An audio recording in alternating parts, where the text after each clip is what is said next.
All right. Well, welcome everyone to another episode of Sales Pipeline Radio. My name is Matt Heinz. It is exciting to be back here. We've been dark for the last 2 weeks as I've been with my family in Encinitas, literally doing next to nothing. We did a lot of beach time. We ate a lot of tacos, surf and turf burritos. If you ever want a great carne asada shrimp burrito, I got a top three in Encinitas, North County, San Diego. I can hook you up with the deets. So it's excited to be back, and thank you everyone for joining us. For those of you joining us live on LinkedIn, Facebook, or YouTube, thanks so much for watching us in the middle of your workday here on a Thursday. We are here typically every Thursday at 11:30 Pacific, 2:30 Eastern.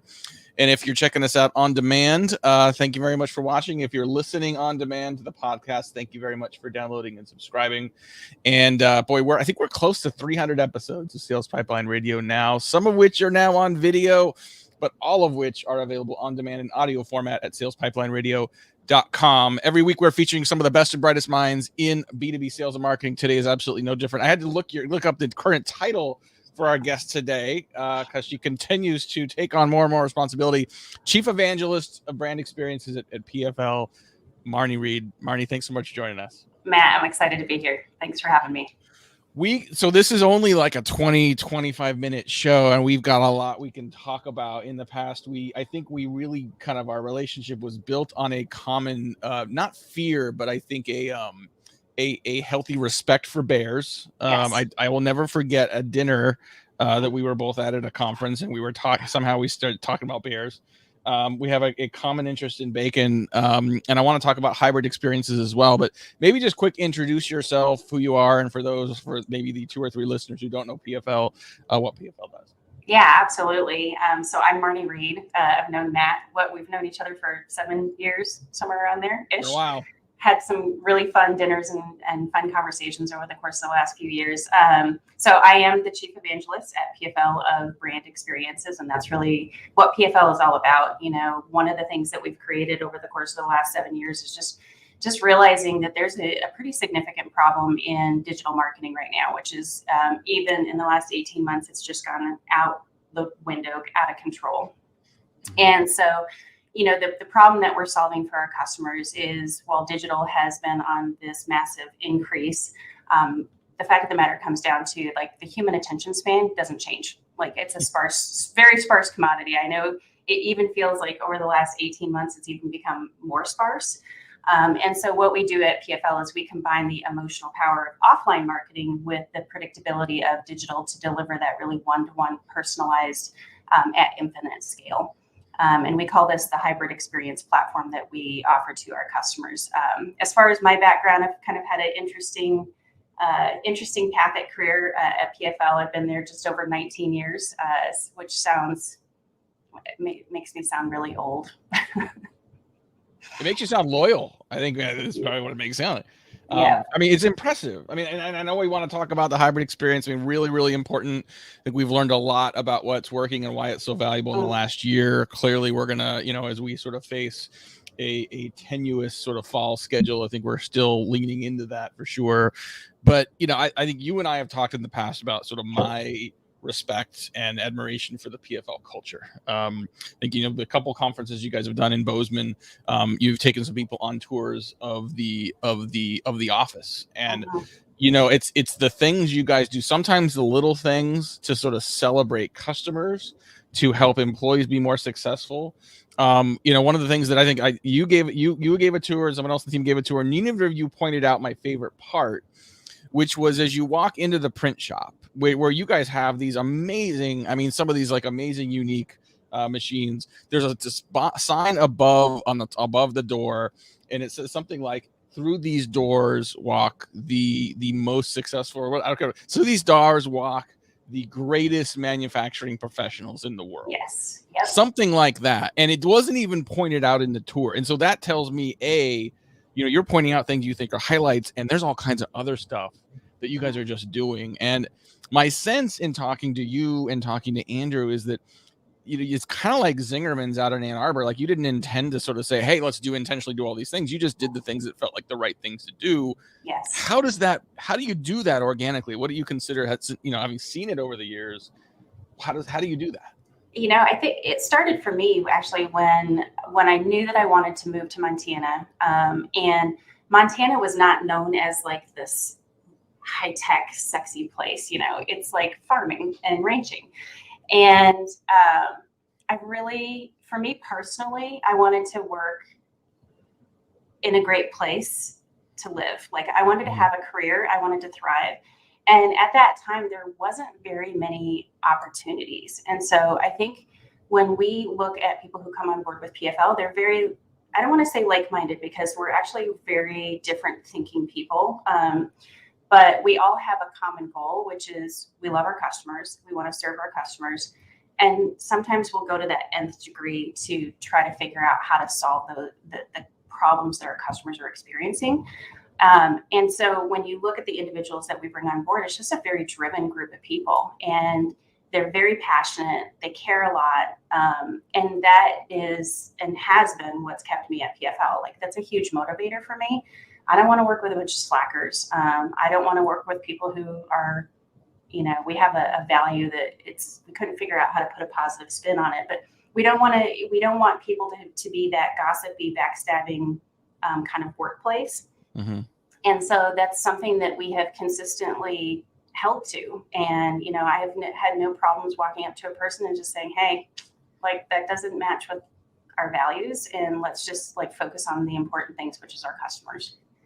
Well, and when you can enumerate your values in that explicit of a way, and when you can not just say like it's things like integrity or excellence or things that anyone can say, but when they aren't just said, when they aren't aspirational, when they describe the culture you have, when they describe your best cultural examples, those serve as an attractor and repellent. Yes. Right? Those serve as a means of like people that read those and say, that's not me. But if that's what the organization rewards and recognizes, then they don't stick around for very long.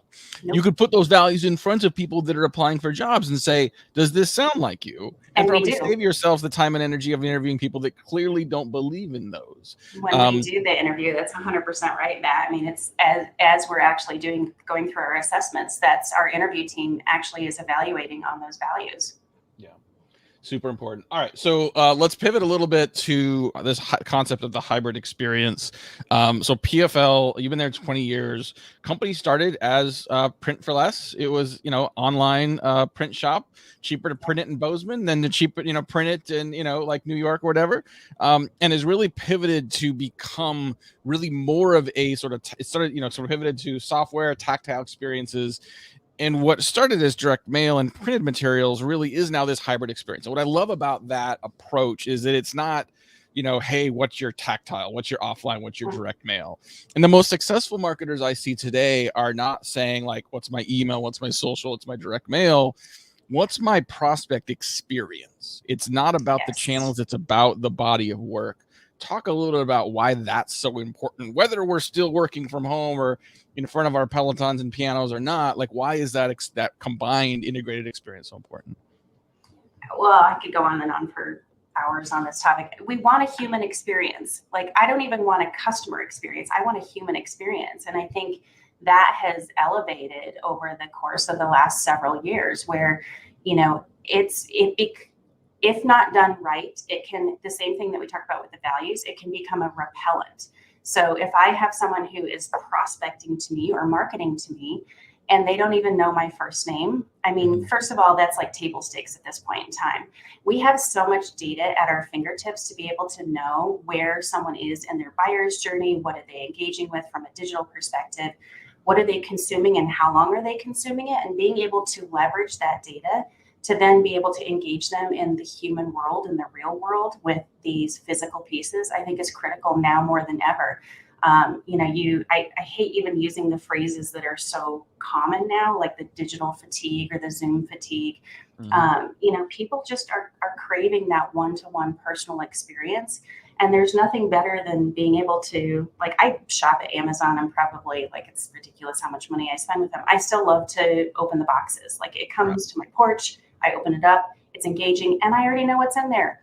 But when it's like, it shouldn't be a surprise. But when you have that ability to have an understanding of where your audience is, and then how is it that you can help solve their problems and then be able to send them something that showcases that, I think is absolutely critical. And that is building a level of affinity with your audience where they want to engage with you.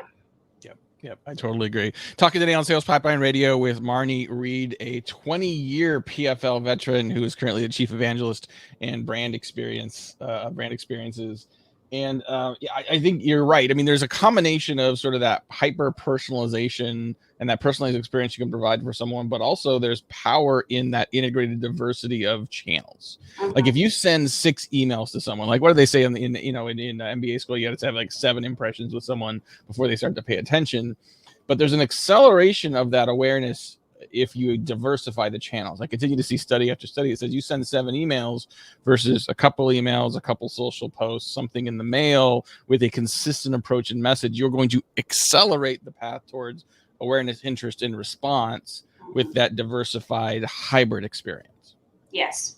And I also think that, nothing's linear. Like we don't behave in a linear fashion. And so your marketing can't be linear either. Like I need to know, like I said earlier, I need to know where you're at and how you're engaging with my brand in order to determine like, what am I going to send to you? Like On24 is one of our great customers and they did their On24 experience event recently.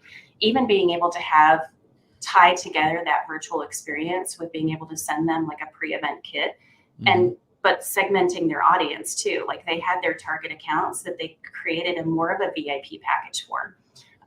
And I think that really creates that brand affinity, like I said, and just that level of engagement, but also like a strong call to action. You can't just send swag in a box. That's cute. It's fun. People like it, but it needs to be something that really is engaging, and showcasing your brand at the same time. Love it. We'll take a quick break. I want to recognize, before we continue here with our guest, Marne Reed from PFL, I want to just thank our sponsor, Vidyard. Vidyard has been a friend of the show for a long time. Very excited to have them on as a sponsor now. Vidyard, for those of you who don't know, easy to use video solution, making it very easy to create videos, host them ad-free, share them with others, track their performance. Whether you're recording a video for one person or sharing it with the world on your website, it's easy to manage your content. My assistant is addicted to Vidyard. She's using it internally when she wants to explain something. She doesn't write long emails. She uses videos to show us what's going on. It makes it very easy. Great way to personalize, as we're talking about here with Marne, the experience people have across different channels by using video with great analytics, integration with other tools, customized options, and more. You can find them at vidyard.com. That's vidyard.com. If you go to vidyard.com/pipeline, you can get a copy of their free high conversion virtual sales playbook. So thanks again to our friends at Vidyard, Tyler and the whole team up there. I think there's something to be said, Marne, for having a personality as a brand, having people like yourself that can sort of be the face of a company. Tyler Lester at Vidyard does a fantastic job of this with all of his content. And look, I mean, I'm a print journalist, so I have a face for radio, as you can all tell by watching this. So I'm good at writing. That's what my background is. But there's something to be said for the personalization, or the personality, you see from people in a multimedia format, whether it's video or in person, or even embedding video into a direct mail package so that you can see the face behind the brand. Talk about how important that personality is, even in a B2B context. Well, I think it's critical. I don't like boring. I think it's one of the reasons I love you. It's just like our conversations, we get on the phone for 30 minutes and it's like, okay, we got to go. But then these great conversations just keep taking place. And I think it's, you have to have the personality people want to work with people. And so being able to have a brand that shows your people personality, I think is very important. And like you said with Vidyard, I love that group over there. They're so fun to work with. And being able to showcase a video, it shows your face. It's like people want to see that face-to-face communication. But I think you can also do that throughout your content too. And I've got companies who are using some really great loss language, which makes you, as you're reading some of their content, it makes you kind of feel emotional a little bit, but then they come in to save the day to be able to say, and this is how we're going to help you. I think it's so important. I read sometimes some things where it's just like, I'm about to fall asleep. It's just not going to win me over. I want to work with great people. I want to be emotionally connected to the brands that are in my life. Well, I mean, look, buildings don't write checks. People do, right? And so I think too often in B2B, we expect we need to speak to the benefit of the business. And that's true. The business has to benefit, but you've got a living, breathing person like you and I that's going to write the check, that's going to use the product, that's going to benefit from it some way in their career and or their life. And it's important to consider that. I think the fact of the matter is people don't care about your company. Like, they don't care about your company. What they're going to care about is people that they're going to be able to have a relationship with. And that really comes down to that people topic that we started off with. Amen to that. Okay, so related to that, so back to this idea of hybrid experience. So we can talk about sort of seamless marketing channels, and I love that Mark here, watching the show live. Thanks for joining us. Mark says, reinforces power in the integrated diversity of channels. And if we think of that just within marketing, online, offline, tactile, digital, valuable. What if we now take that and say, okay, now I've got marketing and I've got sales, right? And I've got, for those bigger organizations, there's greater integration between those teams than ever before. There's marketing is working further into the funnel than ever before. Sales is engaging earlier in the funnel than ever before. That hybrid experience gets even more complex, let alone talking about how to now localize that across different geographies or managing that across channel and direct sales relationships. But let's start, I guess, maybe focus just on that sales versus marketing relationships. What are some of the best practices you see for companies successfully enabling a hybrid experience across those go-to-market teams? I think the success that we've seen at PFL and even the customers that we're working with, it's just involvement. It's bringing the teams together to have that conversation. Sales is at the forefront. They're kind of at the tip of the spear. They're the ones who are talking to the prospects. They're talking to the customers. If you're not engaging them from a marketing standpoint on what the messaging is and the problem that we're solving, it's going to fall on flat ears. Sales is going to look at you and say, you don't have any clue what we're doing on a day-to-day basis. Yeah. But at the end of the day, I still believe that marketing controls the messaging. They need to take the input from sales, and then they need to create messaging that sales is going to connect to and be able to intelligently articulate. You can't have them sounding like a robot in their sales pitch. They need to be sounding like they are consultants and that they're really educating that audience on what, again, the problem that we solve. So I think getting sales involved early is important. And then, we do something where every Monday and every Friday we meet as a large organization, and we're sharing constantly what every single department is doing in order to be able to achieve our goals. I think that creates that sense of one team. And sales wants the field support. They need the sales support. They can't, we at one point in time, I was watching one of our sales reps create their own deck. I'm like, no, this is not good. This is not what you should be spending your time on. So being able to alert marketing like, hey, our sales team is creating their own decks. We probably have a problem in our sales process or in our messaging. Let's sit down together and actually figure it out. So I think a lot of it is just even having the process and the structure to have those two teams to come together and identify what's the common objective that we have. Instead of having marketing measured on sales qualified leads and having sales measured on closed won deals, why not have everyone measured on revenue so that we're not actually working against each other, we're working together. Yep.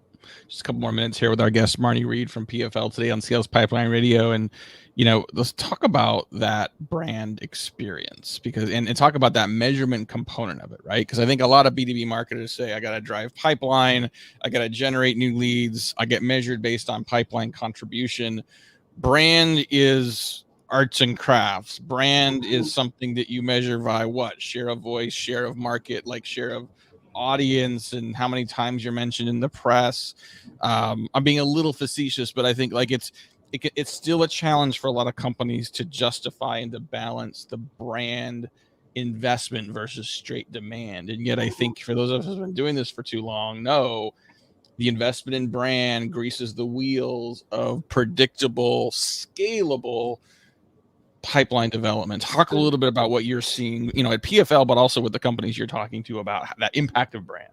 Well, I actually have been having some interesting conversations with Braden over at Sendo. So I know you had Chris on the session maybe last week or the week before.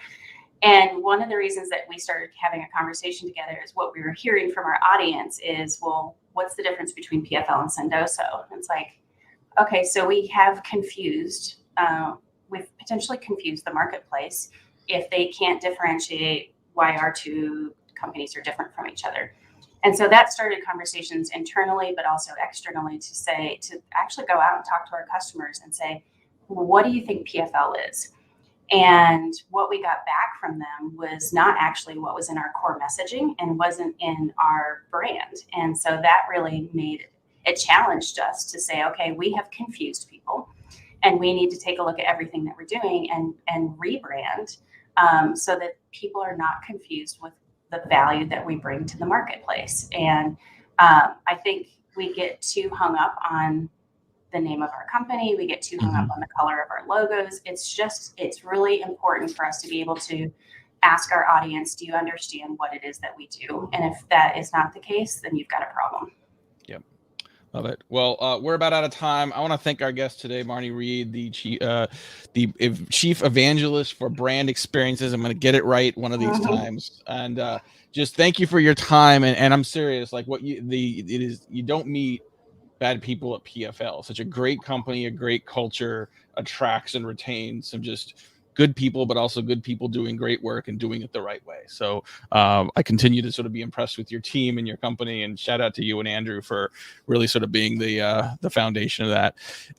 If you like this episode and want to share this with some of your colleagues and friends, please, you'll see it up on LinkedIn on demand as soon as we click stop. You'll also find it on demand in a couple days up at salespipelineRadio.com. And I encourage you to join us future Thursdays, 11:30 Pacific, 2:30 Eastern. I want to thank again our sponsor, Vidyard, for making this possible. If you want to get their free high conversion virtual sales playbook, go to vidyard.com/pipeline. And on behalf of Marne and everyone else, my name is Matt Heinz. Thanks very much for joining us on another episode of Sales Pipeline Radio. Bye-bye.